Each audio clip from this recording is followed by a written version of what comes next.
14000幾蚊嘅單價買珠海市區新香洲係咩體驗啊？成個大皇廳嘅設計做到途中嘅4房，廳出陽台，望到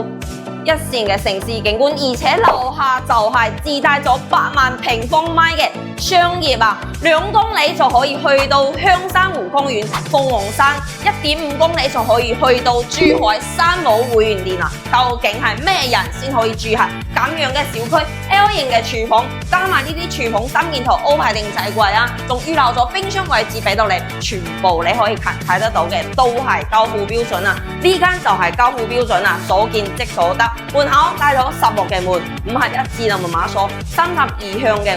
智能家居系統啊，都係交付標準。到頂嘅鞋櫃同樣都係俾到你嘅，一入口就係公共嘅洗手間啊，乾濕3段式嘅，非常之 OK。第一間房間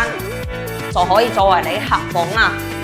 跟住呢2間呢，雖然講面積唔係好大，你可以如果嫌唔夠大，可以 book 咗佢作為同一間房間。主人房啦，就係呢度啦。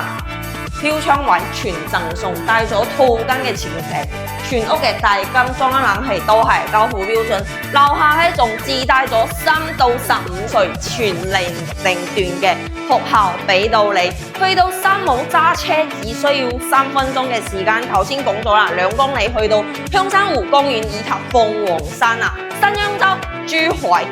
14000幾蚊嘅單價，攞低呢一套途中嘅4房，感興趣嘅朋友可以喺評論區 call 3條6，我係小雅，點個關注，發你全部資料。